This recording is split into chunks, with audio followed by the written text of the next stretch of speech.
I like to think about us as individuals and people and cultures and spaces as really being like these walking intersections of futures and histories.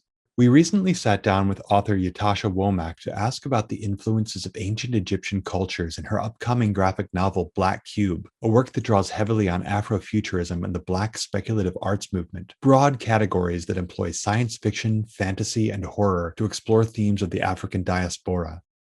During our conversation, we talked about the concept of time in Black speculative fiction, pathways interwoven where artists come to terms with their present through themes of the past and the future. It's almost more like a web. Here's another symbol, the infinity symbol, or DNA strands. That's the way sort of time and space is weaved in some of my storytelling, and to some extent, the way some Afrofuturists approach their work as well. It's a sort of remix of a narrative around who we are and how we got here and what we value. But that remix approach is very strong in Black cultures, generally speaking. When I think about, quilting, or I think about just remixing in music or sampling in music, where you're taking bits and fragments and kind of always sort of reinventing a story.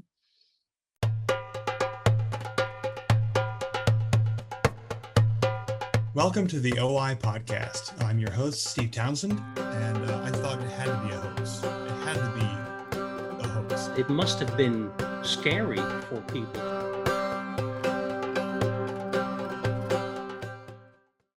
Welcome to the OI podcast. I'm your host, Steve Townsend, and in our Contemporary Artists Ancient Voices series, we've been talking to artists who have made works inspired by the ancient world. This week, we're speaking with author, filmmaker, and Afrofuturist scholar Ytasha Womack. Hello, Yatasha. How are you? Some of our listeners might remember the Afrofuturism Symposium that you organized at the OI in 2018. During that event, you moderated a panel of Egyptologists and archaeologists discussing the realities of Egyptian and Nubian influences in contemporary art. I'm in a world of people who are super excited about Egypt, and they read a lot about Egypt, ancient Egypt, and they use it in their work, but they aren't formal Egyptologists, right? So, and may not always have an opportunity to hear an Egyptologist. And to the extent that maybe they're able to hear it, don't always hear it in the framing of sort of these creative arts and the other cultures. So for me, it was an absolute dream to be able to put together the Afrofuturism Symposium because it's so meaningful, I think, for a lot of Black creators and for a lot of Black enthusiasts of Egypt to be in spaces where you can talk about that relationship, talk about it openly, and talk about people who've studied it in a variety of ways. So you've been working on this book, Blak Kube, I think it is. Blak Kube is my debut graphic novel, and it follows these two gods in the Ogdoad. They're gods of the night, they're gods of creativity, and we have a lot of fun bringing them back as people who are really inspiring these different artistic movements. And it really just became this really fun thread to explore the ancient world and sort of talk about the role that it's played in inspiring a lot of Black creatives. For our listeners who may be unfamiliar with the Ogdoad, the term refers to any group of 8 gods. The ancient Egyptians had a variety of groups consisting of 8 gods. The most well-known is the so-called Hermopolitan Ogdoad, a group of 8 divine pairs, male and female, that represent various aspects of the primordial soup that lies outside of and prior to the creation of the visible world. The group is most often associated with Hermopolis, the Greek name of the city, as it was associated with Thoth, in Greek Hermes, while the ancient Egyptian name Kamenu actually meant 8 city. One's male, one is female, and they come to symbolize the darkness, but at that particular time, darkness, or the night, so to speak, was really a reflection of the beginning before the beginning. The darkness after dusk and the darkness right before dawn, which is essentially kind of the seed of creativity. It's the moment before birth. It's the void before creation, or that spark in the void before creation. And I thought that that was really a fun idea to think about, sort of these beginnings before the beginning. So there's moments in the story where we talk about sort of the moments before the Harlem Renaissance became the Harlem Renaissance, or the moments before house music became house music in Chicago. Hmm. And these gods played a role with some of the characters who are part of this thread of time. But they run a really cool gallery. And so the gallery world becomes this interesting juxtaposition for a lot of our narratives in the Blak Kube story. Was this something that you wrote during the pandemic as you were sheltering in place, so to speak? As a matter of fact, ironically, I finished the first draft before the pandemic began, like those 2 months before the pandemic began. So Hmm. in some ways, I'm almost coming to typify this arc that I was exploring in the story, where it's a moment before a change. I have to say, it was kind of a fun experience in the midst of all that happened to be working on that particular story as a thread of creativity and to really think about creativity as a lifeline. You're really known for this Afrofuturism book that you wrote, which is comes highly recommended and is a really fascinating read. Can you tell our audience a little bit about Afrofuturism and what it is? Sure. Afrofuturism is a way of looking at the future or alternate realities, but through like a Black cultural lens. And when I say Black cultures, I'm talking about anyone who's embracing that identity, whether they're in, the United States, the Caribbean, South America, Europe, the continent of Africa itself, Australia, et cetera. And it's an artistic aesthetic because you can see it in comics, or you see it in Black Panther, you see it in a lot of music, but it's also a method and a practice, this way of looking at the world. And the way I sort of simplify it for people is to say that it intersects the imagination, liberation, technology, and mysticism, along with Black cultures. But at the end of the day, uh, all cultures have a relationship to space and time. And this relationship to space and time is the through line for a larger philosophy that comes out in the works that we create, the architecture, um, our ways of engaging with the world. And so Afrofuturism really just comes to celebrate this relationship that people of the African diaspora continent have had to space and time. When people think about Afrofuturism, some of the, maybe popular references would be a Janelle Monáe and Erykah Badu in the world of music, Earth, Wind, and Fire. If you're talking about literature, people will reference sometimes Octavia Butler or some works of Samuel Delany, Tananarive Due, Nayla Hopkinson. And there's a lot of theory work. The term itself was created in the 90s by Mark Derry. Derry kind of contextualized it as an American exploration, meaning American as in the United States. But a lot of the scholars immediately after him, have really situated it as a way of looking at our relationship to time, space, and futures through sort of an African diasporic and continental lens. But it's really become more popular, the term itself, as sort of this galvanizing idea, really in the past decade or so. Mm. And the book I wrote, Afrofuturism, played a big role in that, in the popularity, a lot of art retrospectives.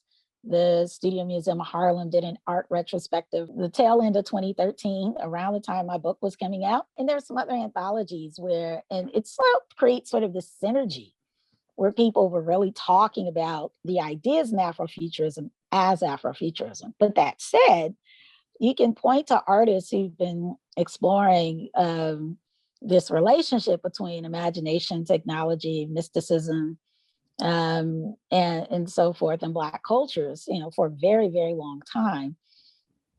And you can find all kinds of references going into antiquities, going into sort of more ancient philosophies, and then just looking at, say, contemporary stories today. I like to remind people that W.B. Du Bois, who many people know as a scholar who talked about the The color line, being kind of the defining issue of the 20th century.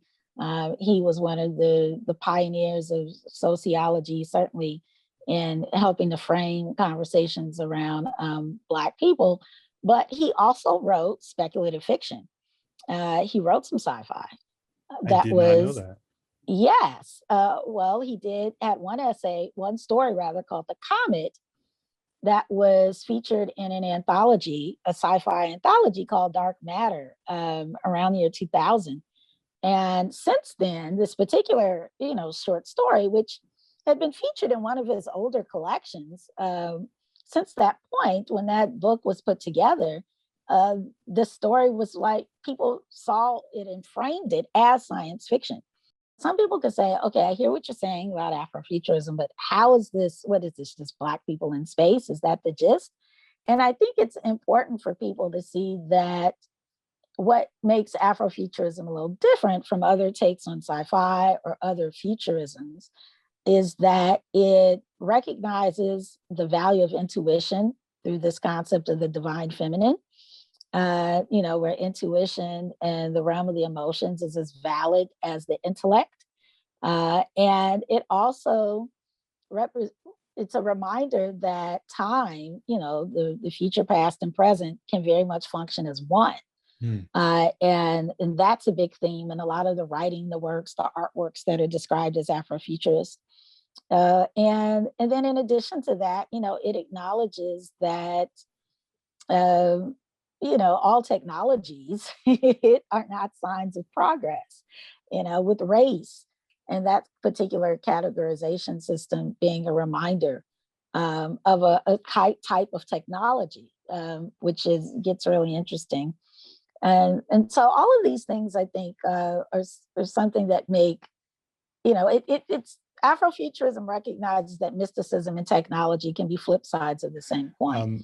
Can you tell us how do you think ancient cultures integrate with Afrofuturism, or vice versa? What does Afrofuturism pull from ancient cultures, like ancient Egyptians specifically? Well, what's really fascinating, I think because of this time, the way Afrofuturism often contextualizes time with this future, past, and present sort of overlapping, there's the philosophies and the ideas of the ancient world can very much speak to today and to the future. And I think, there's this idea of Sankofa, which is an Akan symbol. Now, the Akan are a people out of Ghana, and there's a particular symbol called the Sankofa bird. And the Sankofa symbol really talks about bringing the best of the past into the future. And so just that idea is one which has played a big role in Pan-Africanism. It's something that sort of played a role, I think, in a lot of Black cultural philosophies. But it also lays sort of a groundwork to engage these ideas from ancient Egypt.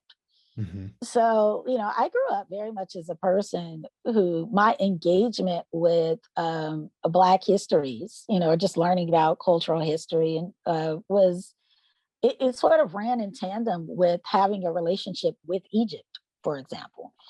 A lot of the funk album covers, a lot of funk music, a lot of jazz had Egyptian themes, Egyptian references. And Egypt, a lot of the ideas in it were really, or the ideas and the aesthetic were sort of framed musically in a lot of music that I grew up with. Certainly a lot of hip hop references. And I think one of my favorite artists of all time, Erykah Badu, she wore an Egyptian ankh. So I want to say my first real engagement with the ankh was through Erykah Badu's, this R&B or neo soul singer, and she's wearing this image, and she would talk about it in her concerts. She'd talk about it on her album sometimes. So if someone's talking about the symbolism of an ankh, right, and it comes across in a song, right, that's a different impact and resonance than if you're literally trying to break down, the meaning of the ankh. I mean, you're breaking it down, but the song gives it a world to exist. Mm-hmm. And so I think sometimes when we're talking about things that are ancient, if you the commentary that you're trying to make is that it has, relevance today, you have to almost create a world for that idea to exist to understand the relevance it has. And that's where the speculative comes in. Why do you think that ancient Egypt is so personal and important to Utah artists, Black artists, and Afrofuturists in particular? I think one, it is, Egypt, just generally speaking, has been fascinating to the Western world. And it's been celebrated, it's been mysticized, it's been misunderstood. And for a very long time, there was this, big question of were people of Egypt even people of color, despite obvious things indicating that they were. And so I think because it was so obvious to a lot of creators that this was this ancient culture that had a big impact on shaping the Western world, and had a big impact and was shaped by and related to a lot of the rest of the African world as well. It's like, why is it sometimes contextualized as if there's no relationship in Black cultural spaces? So I think there are a lot of artists like a Sun Ra, for example, the jazz artist Sun Ra, who wanted to both symbolize, this bridging of this kind of legacy of in antiquity with his relationship to space. So in various points, I'll just talk about, say, the 20th century, where there's this conversation where Black creatives or Black people in the Americas were sort of, on the one hand, trying to fight to reclaim narratives about a history, and then also fighting to reclaim a relationship to the future as they're simultaneously trying to have rights in the present. Looking to Egypt or finding inspiration there, I think, was a reminder of, one element, one great culture shaped by people of African heritage that could be sort of used as a space of inspiration. I think that's one. I think the other is that there are just ideas philosophically that people found interesting. The principles of Mayat, for example. Sometimes people, there have been books written about how to incorporate that into your life. I think people saw parallels, very obvious parallels between, say, the deities in ancient Egypt and the spiritual systems and other African diasporic spaces. They saw a big parallel there. And I think probably another really cool thing was that a lot of Egyptian and Nubian deities were women. And so when you're thinking about women leadership or cultures that valued women in antiquity, Egypt and Nubia certainly come to mind. And you see a lot of those reminders. I think there's also, probably more recently in looking at them, a certain kind of gender fluidity sometimes. Because you did have some women leaders who became pharaohs who would just take on male identities to solidify their kingdom or solidify their right to be leaders. So that was, of course, fascinating. And I think the sheer scope and the time period, I mean, the pyramids certainly have been an inspiration for a host of things. And so it's a kind of a fun way to look at where mysticism and science meet, which is the heart of Afrofuturism. And the fact that I would say that ancient Egyptian culture is infused so much in pop culture, it says a lot about the staying power of that imagery. But it also speaks to a depth. I'm going to go way out there with this. So we're talking about things that are, we're talking about space and time and things that are existing in the same place at the same time. And I'm thinking about the pharaoh being the incarnation of Horus in life. And yet they're both, like when the pharaoh dies, they don't die. It's like they're occupying two spaces simultaneously. Different cultures, even cultures within the Black the Black diaspora have sort of different takes on these, right? Where you have your soul, you have the spirit, and then you have this sort of mortal body, right? And you can be inhabiting one and all three of these spaces at different moments. So there's like the eternal you know, there's the higher aspect, spiritualized part of you, and there's this body. They can all be quote unquote spiritualized, and one can last even if your physical body changes or quote unquote reincarnates into something else. Maybe you'll take the soul with you, but the spirit continues. You know, so it's starting to look at that idea, you know, as a philosophical one, which really just starts looking at how do people frame themselves? You know, how are we looking at this life that we're living? And some would say, well, what does any of this have to do with ancient Egypt? And I think the point is that there's people finding a value in it in their lives today.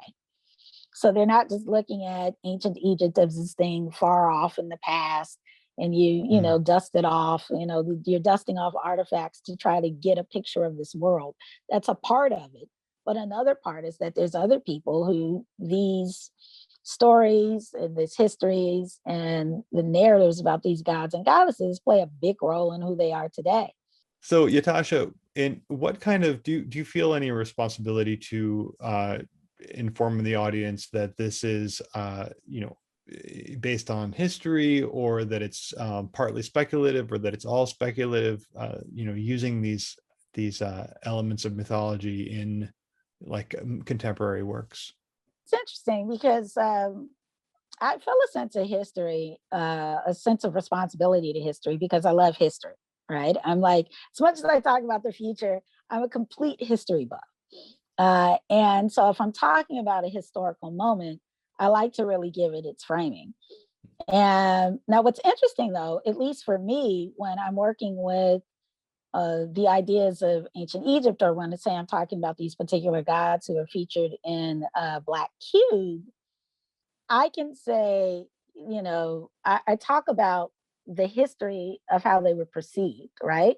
But everything that they're doing is sort of in the modern era, right? So that inherently is speculative. Um, but what isn't speculative is when I'm sort of telling these fantastic tales in real periods of history. So if I'm talking about 1919 Harlem, if I'm talking about 1982 Chicago, if I'm talking about what other era, if I'm talking about, say, today, you know, 2020-ish America, 2020-ish Detroit, then I have to pull from real things to frame those times. So, and I did a lot to try to contextualize those times.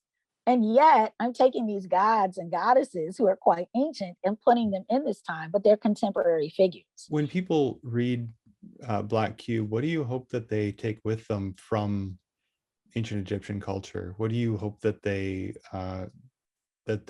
seek out? Well, that the ideas behind some of these gods are kind of ongoing. That the concepts that these gods sort of symbolize, particularly through the, you know, the Ogdoad, were really compelling. And it sort of changes how we think about ancient people or earlier civilizations. It really turns that on its head when you look at what these gods symbolize and how complex these ideas were. I mean, so to have, you know, a pair of gods talking about the beginning before the beginning, you know, in the simple form, it's night, is has a lot of depth to it. So I would like people to leave with that. And I also think it's sort of an interesting thing to think about the role that these gods in a sort of literal sense play for some people today, but also how the ideas that some of the ancient people were dealing with that are typified by some of these gods that people are very much working with. That I think is that's quite transcendent. To think about someone finding inspiration creatively in the wee hours of the night or the morning thousands of years ago, and me doing the same thing today, it forms sort of this intimate relationship with a past, Mm. which I think is neat. The past is present, the present is past. It's all remixed. Yes. Thank you so much, Yatasha, for talking to us today and sharing your knowledge and your work. I can't wait to check it out. Yes, it'll be out in like a year. So Tana Tuck is the illustrator. She's plugging away on it right now. I think you're going to be so excited when you see it. I'll be certainly excited when you see it. And I just encourage people to, look more into Afrofuturism and the ideas and the Afrofuturism book, or my Rayla 2212 book, or and certainly Blak Kube, because ancient Egypt, played a role in probably my impetus to tell some of these stories.